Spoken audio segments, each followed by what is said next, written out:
Hey everyone, this is Steve from simplygfx.org, and today we'll be adding a deep green monochromatic photo effect to this picture here. Now you can drag in your picture, or you can open your Photoshop and go to File, Open, and open your picture up from there. Now the first step is to duplicate your background layer, so right click and duplicate, and we're going to name this blurred layer. And make sure you're working on this layer because we're going to be blurring it. And if you go on blur, Gaussian blur, I'm going to type in 8.5 pixels for the radius, click OK, and now your picture will be blurred.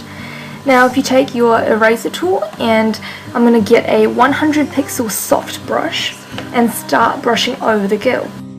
I'm just going to erase over her completely so that she really stands out of the picture. She's going to be sharp, more in focus, and really make that contrast with the blurry, understated background.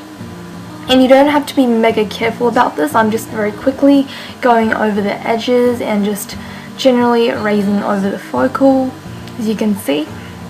And now it is getting to a point where I feel like a bit of a pervert, but just really be quite quick but concise with this step. Now I nearly forgot to mention that this tutorial was inspired by one of the pictures a subscriber named 777J Bell sent me, and I've put the picture at the beginning of the video, and this is a really great effect, and I'm so glad he asked me how to do this kind of effect, because it really does spice up your photography. And I'm nearly done here. I'm just finishing up by brushing over the top. And once you've done this step, what you want to do is just start making some adjustment layers. Now you want to merge the blurred layer and the background layer together first, and then after that what you want to do is go into Image, Adjustments, and go into Curves. And this is a great tool if you want to create some contrast or change up the brightness. And I'm just moving the bottom third of the line outwards and the top third of the little line outwards as well, and you can see it just makes my... So now let's kick our picture up with more adjustment layers, and the first thing I'm going to grab is a photo filter, and the first one is going to be a green one, and you can select a green filter or you can get a deep emerald. I went for a deep emerald, but there really isn't that great of a difference, and I set the density to around, or nearly 40%, because we do want our image to be quite green.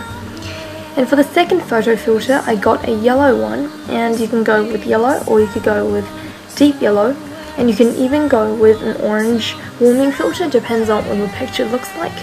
And I set the density to around 17%. And the third thing we're going to grab is a gradient map. And I think gradient maps are just fantastic if you want to make certain colors pop out, and you can really pick out your colors and choose what kind of result you want to get. And the first color I got was a dark brown, and the second gradient color was, I'm going to get a nice green, dark green. And you can see this is a very kind of mossy green effect, and you can set this on lighten, screen, overlay, or soft light. I thought lighten was quite appropriate for what I'm kind of getting at with my effect, so I went for lighten and set it at 40%. And you can just erase lightly over the focal if you want. Now that's done, I'm going to go into Layer, New Adjustment Layer, and get another gradient map. Now for the second gradient map I'm going to pick a very deep purple for the first color, and I'm going to make the second color a orange, but it's going to be a very dirty kind of yellowy brown orange instead of a nice bright one, and setting that on soft light at around 50% opacity. You can see all these adjustments contribute to a very brown green tinted overall effect. I made a new layer in Applied Image, and you can see here I'm working on this layer, and I'm going to go to Image Adjustments. I'm going to make a very small brightness and contrast adjustment, and I'm going to set the brightness at around 15 and the contrast at around 40. And I was just doing that just to suit the needs of my image. Now what I'm going to do is create a new layer, and this time I'm going to get my brush tool, pick a very dark dark mossy green for my first colour, and I'm going to just be brushing that on near the bottom where the darker water is.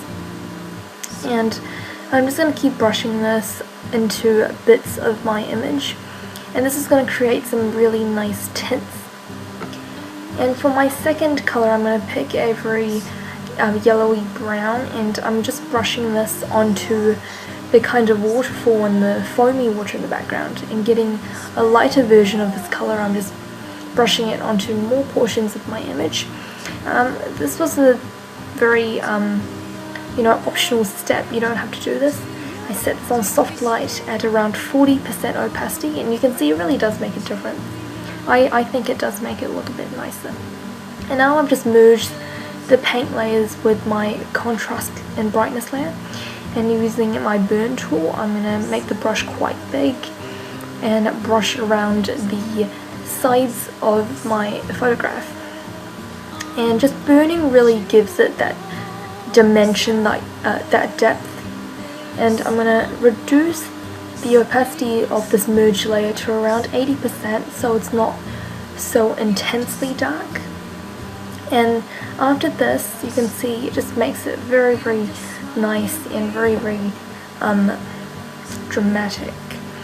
Now, taking the dodge tool, I'll be dodging the girl, which is my focal, just a little bit, just enough so that she's a little bit brighter and still pops out of the picture, which is now very, very dim and very, very somber. And I'm just brushing over the light parts of her body. So you can see I'm just going over her legs, her face, her neck, and her stomach.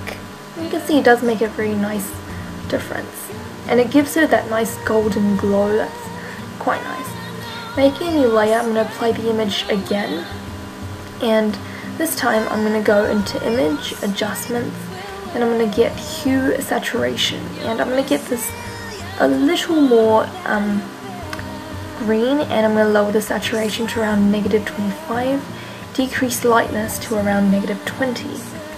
And you can see my image is much more brighter, and because I want that focus on the girl that's sitting down, I'm going to erase with a soft brush over her, and you can see while the background is very, very dark, she's still going to be very, very light in contrast. And after you do this, you're pretty much done. I'm just going to get a bigger brush and just go over the lighter parts of the background as well, just so it's not all like very, very dark in the background. And just lightly brushing, and this is just pretty much just touch-ups. You didn't have to do that. And making a new layer, applying image. This is the very last step, and I personally think this is quite necessary for a high quality image. I'm going to go into Smart Sharpen in Filter and just zoom out, and I'm going to select for the sharpen amount around 100% to 120, and just depending on how much your image is still kind of blurry, I always like to do this step just to make sure I have a nice clear image at the end of my editing. And you can see it does make a bit of a difference. And if you just erase over the background, for the same purpose, just to make the girl the focus of the image, and that's pretty much it. Thank you to the subscriber that requested this tutorial from me. Remember, if you want to see a specific tutorial done in Photoshop yourself, don't be intimidated to send me a message on YouTube or comment on the bottom of this video. Remember to like this video, share this video, or add it to your favorites. Hope you guys have a really good holiday season. I will be coming out with a new tutorial very, very soon, so keep an eye out for that. See ya!